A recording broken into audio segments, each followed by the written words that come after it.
Сайн байцгаана уу манайхаа. Миний энэ удаагийн дугаар тавтай морил. Тэгэл миний өмнөх дугаарыг үзээ сэтгэл бичээ, лайк дараа subscribe хийсэн хүмүүстээ маш их баярлалаа.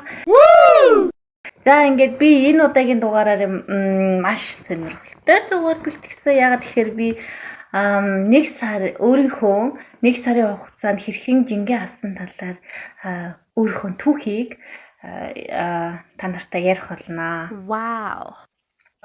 Би жингээ асахдаа ер нь бол өөрийгөө нэг зовоож, өлсгөж, ядрааж тэгэж жингээ асаагүй.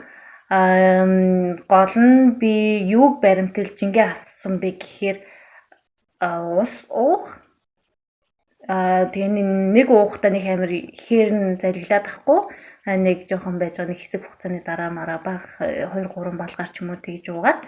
Тэгээд хоёрдугаар баримталсан зүйл нь болохоор өдөрт ямар нэг их бага хэмжээгээр гүйх.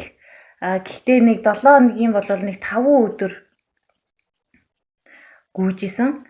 Тэгээд гүйхдээ бол ер нь хамгийн дээдлийн хугацаанд би бол нэг 40 минут гүйсэн байгаа.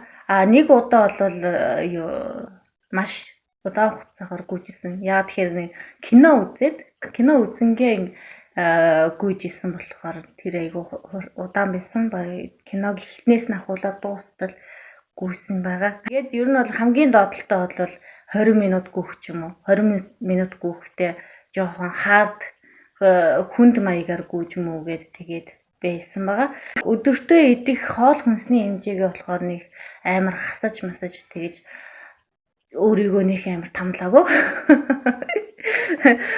За ямар ч гэсэн өглөөний цайн дээрээ бол тэгээд маш өнкөө жимс йогурт маогурт тэгээд нэг тиймэрхүү.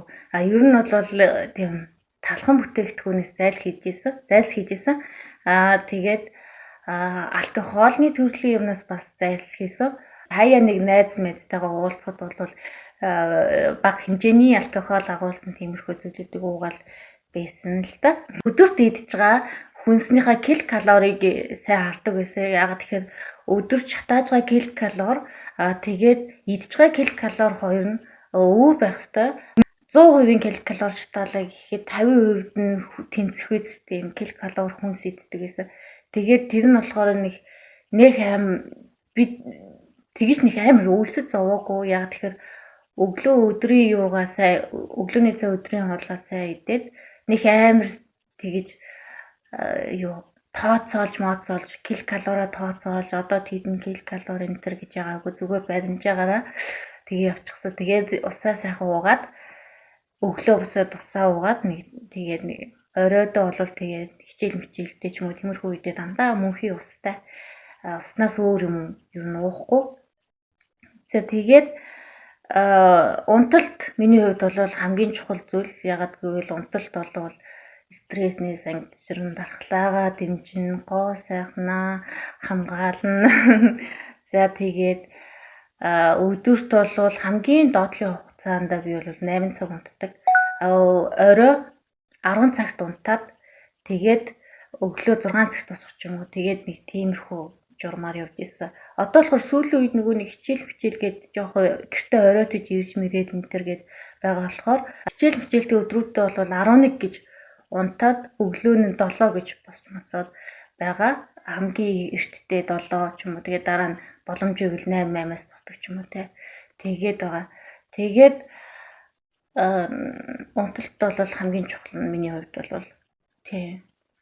За тэгээд миний хувьд жингээ асаад ямар үр дүн гарсан бэ гэхээр үс айгуу сайхан ургаж байгаа. Гаргалаад ирсэн чинь юу яаж илээ? Арьс жоохон бараан болж ирээ жоохон тиймэрхүү толборлогч юм шиг нэг тиймэрхүү болж ирсэн байхгүй.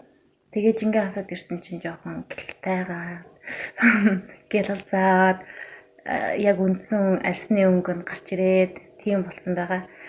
Миний яг жин нэмэгдсэн шалтгаан нь болохоор Германд ирснээс хойш нэмэгдсэн. Өмнө нь би болохоор Монголд угийн жоохон бондгор бүр жоохон бахасаа бондгор тийм байсан. Тэгээд Германд ирэхээс өмнө 54 кг-тай байжгаад ирээд тэгээ нөгөө нэг амьдралын хэм маяг өөрчлснөс шалтгаалагдаад тэгээд жин нэмэгдсэн байгаа. 13 хил нэмэгдсэн. 13-аас 14 хил нэмэгдсэн байгаа. Германд ирээд тэр нь болохоор хоол хүнс Германд ч нөгөө нэг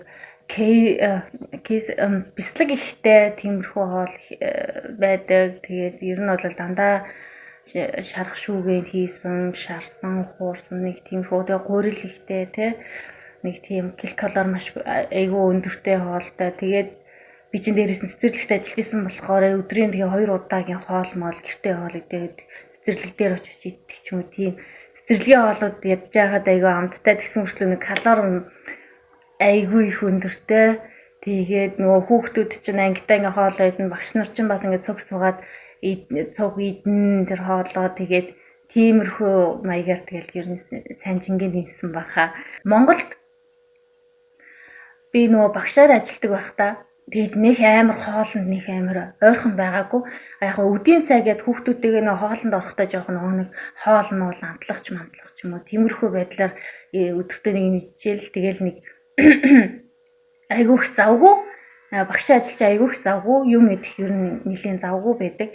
Бас тэгээд дээрэс нь багш нар ч нөгөө нэг ангитай хичээл зааж ингээд дундуу хүүхдүүдийнхаа дундуу самбарын өмнө зогсож хичээл заана байнгын хөдөлгөөнтэй дэвтэр ном шалгана дээшээ доошоо нэг давхар хоёр давхар гэл байнгын хөдөлгөөнтэй байдаг те зүгээр суугаад тахгүй яг нөгөө нэг бичгийн ажил хийгээд нэг өдөртөө нэг гэртээ ирээд ч юм уу өдөөс хойш ч юм уу сургууль дээр бичгийн ажил гэж сон. Тэгтээ бол өдөөс хойш бол тэгэл нэг байнга суугаад тахгүй байсан л та. Тэгээд ер нь бол амьдралын хэм маяг тэр чигээр оронгороо өөрчлөгдөл сайхан жин нэмсэн л дээ.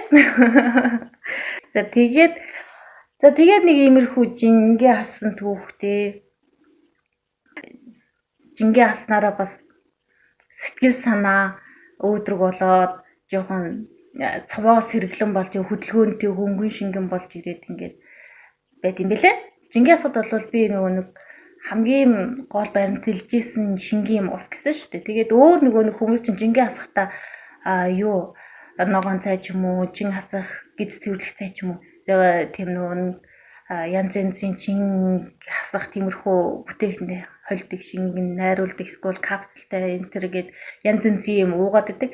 Тэр нь болохоор эрүүл мэндэд маш хортой гэж үзээд энэ тэндээс подкаст юм уу скол бол тиймэрхүү гарын авлага ч юм уу ном ч юм уу скол тийм янз янзын мэдээлэл хайж өөрийгөө жоохон толгоогоо жоохон цэнэгэлж гаад тэгээд эрчимтэй жингээ хасах үйл ажиллагаанд орсон байгаа. Би жингээ хасгаж байгаа эмэгтэйчүүдийн үйл бити янз янзын юм хэрэглээрээ зүгээр л өдөртөө хөдөлгөөнтэй тэгээд дасгал хөдөлгөөнтэй байгаа. Тэгээд усаа сайхан уугаад тэгээд нөгөө идж байгаа килокалороо шатааж байгаа килокалороо тооцоолж бодож үзээ те. Ядаж нөгөө нэг тоомоогоор ингэж бүр наривчланд өгөхгүй ч гэсэн баримжаагаараа те.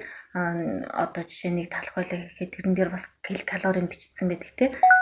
За энэ зураг бол миний таргалтын дээцэг. Өөнийг зөксөхөн тул би дасгал хийж хэлсэн байгаа. Хэдийгээр дасгал хийжсэн ч гэсэн цэцэрлэгт ажиллаж исэн болохоор нэг сайн ойлгохтаас ч өгөөгүй. Тэгээд Австрт ирээд харин эрчимтэй жингээ хасаж эхэлсэн байгаа.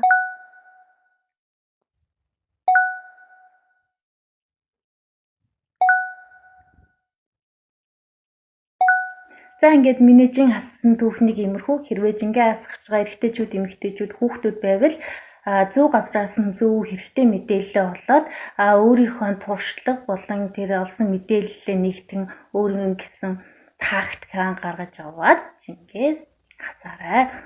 Ингээд дараагийн дугаар хүртэл баяртай.